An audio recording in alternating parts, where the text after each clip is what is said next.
Hello everyone, it's Shane Kanto, your Wasteland reviewer, and I'm here to review The Tragedy of Macbeth. And this is a new film from Joel Coen, who is flying solo on this one with Ethan Coen not involved.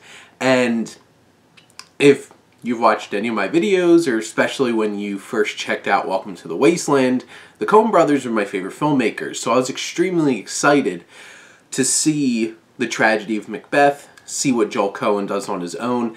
And this is impeccably directed, and you could even see from staging and framing and like small choices, like this felt like a Coen brothers film, from like certain lightings and certain camera angles and how the actors were captured in certain scenes felt a lot like you can have the same kind of feel as like Hail Caesar. It definitely felt that way at times, and the production design is very specific and intriguing how they set up, because it's very minimalist, and which allows the cinematography to capture very stark black and white and light and shadows, and like the very background feels like something painted on like a play, which gives this a very unique feel. Everything is very symmetrical and framed at certain points.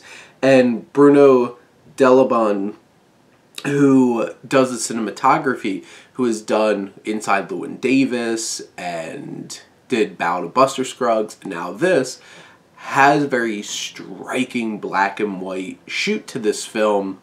And like I said before, the use of shadows and lighting is so great in this film. It's beautiful, and this is just a visually striking film. And then you have Carter Burwell, long time composer for the Coen brothers, who delivers a score that fits very well in this story, but also feels like Carter Burwell, and brings a lot of emotion and tension into the film.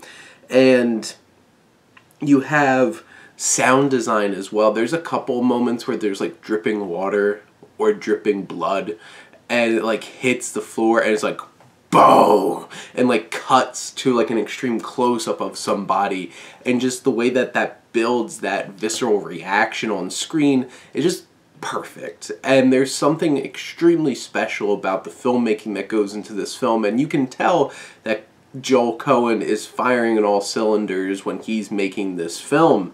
And the dialogue is very true to Shakespeare's actual dialogue, and you know, I think some things are going to be lost on a lot of audience members in 2022. They might not exactly know 100% what's going on, but it's still, these actors, Coen gets great performances out of them, and them making this dialogue still feel natural within the confines of the film.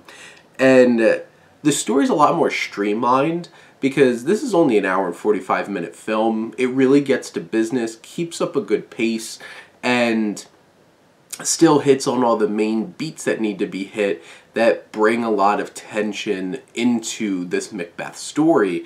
Because, you know, this has been done so many times up to this point, and the atmosphere of it is eerie and unnerving, and like there's even a couple of times where it's like a bit jump scary. Like there's very striking like edits, and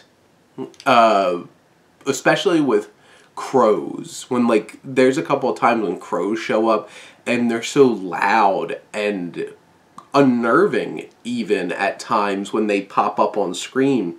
And then you have this cast and Denzel Washington. There's so many great moments of like him with like the dagger soliloquy, and that is just perfect. And him speaking to that dagger, and like you could feel the energy in Denzel Washington, and he gives such a fantastic performance in this.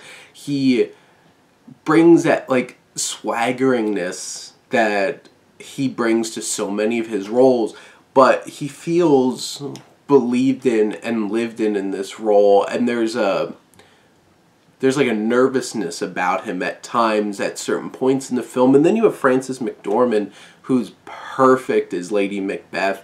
She kills it with the dialogue. There's quite a few times where she gives, like, a look that just says the same as, like, 100 lines of dialogue. Just is able to capture that energy. And then you have one character in particular, Ross, who's also played by the actor who plays Vicious in the new Cowboy Bebop, which was very interesting. He's a very complex and kind of playing both sides kind of character. He kind of feels like the Littlefinger of this story, and he's an interesting, like, his design with his very clean, trim beard and, like, his long sleeves. It's like, it's a very visually interesting and different experience, but also what he brings to the table is different in terms of he is kind of just playing both sides of everything.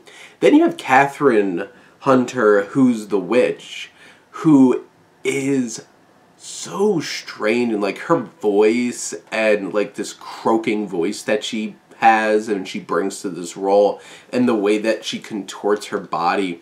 There's a physicality, there is a power, there's a specific atmosphere that she creates around herself in this film that's extremely striking, and I'm not surprised she's getting supporting actress buzz for the award season because she earns it. And then you have so many other people, like Gleeson as Duncan is great, Corey Hawkins as Macduff. You have Stephen Root pops up, just having a ball in a small role in this film.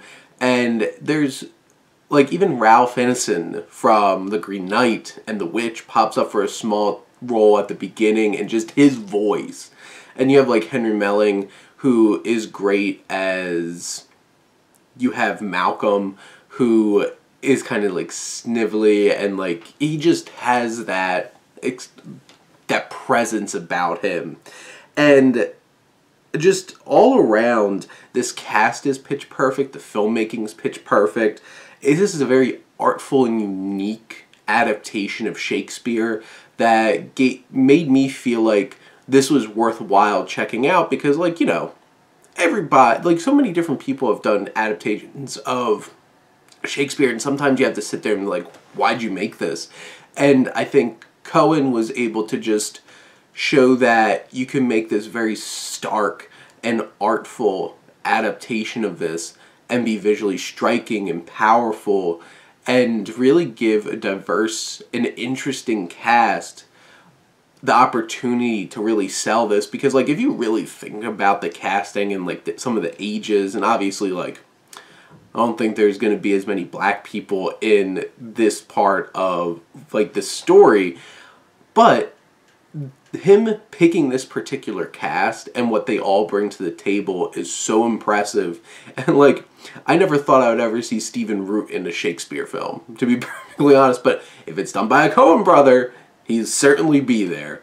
And this is such a pitch-perfect, unique expression of Shakespeare, and I loved every second of it.